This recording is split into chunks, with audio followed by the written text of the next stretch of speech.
السلام علیکم ورحمۃ اللہ وبرکاتہ۔ میں ہوں حافظ شہراز احمد اور آج ہم سیکھیں گے سورہ یوسف کا رکوع نمبر 2۔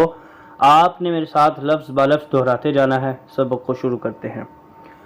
اعوذ باللہ من الشیطان الرجیم، بسم اللہ الرحمن الرحیم۔ لقد كان في يوسف وإخوته آيات للسائلين إذ قالوا ليوسف وأخوه أحب إلى أبينا منا ونحن عصبة إن أبانا لفي ضلال مبين۔ یہاں نون قطنی ہے اور اس کا پڑھنے کا جو ہے نا طریقے دو ہیں۔ نون قطنی اگر ملا کے پڑھیں گے تو نون قطنی پڑھا جائے گا۔ اس کا طریقہ یہ ہے مبین قتلو، اور اگر ہم یہاں پر وقف کر رہے ہیں مبین، پھر ہم یہاں پر اقتلو پڑھیں گے اور حمزہ پر پیش لگائیں گے۔ اس کا ایک قاعدہ ہے، وہ دوسرے کورس میں بتایا جائے گا انشاءاللہ۔ فی الحال آپ اتنا یاد رکھیں کہ یہاں پر اقتلو پڑھا جائے گا۔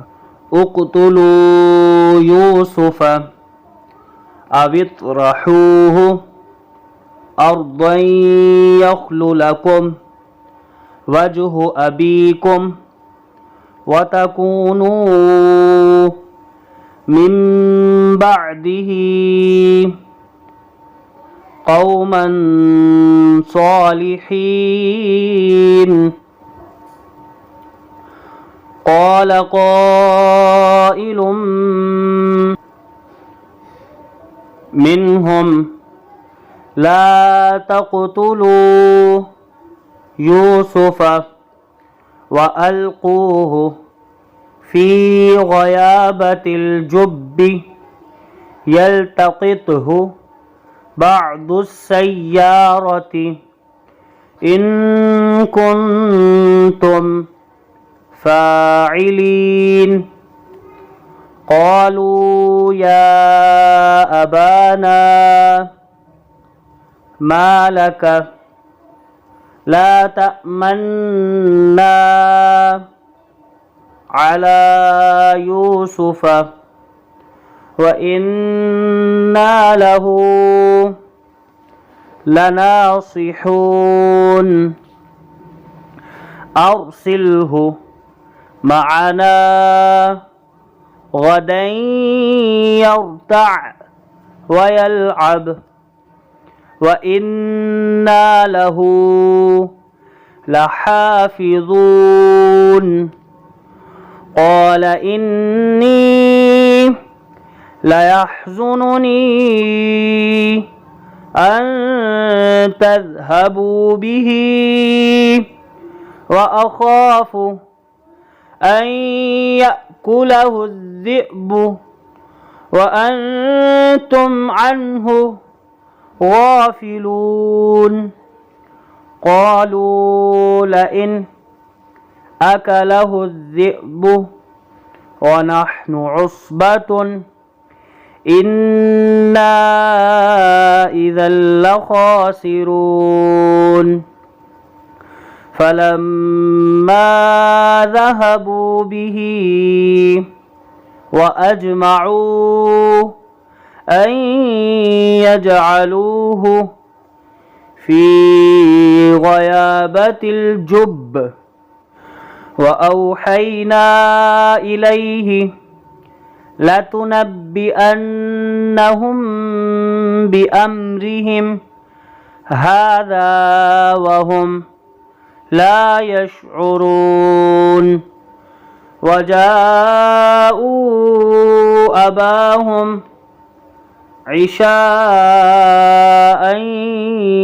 يبكون قالوا يا أبانا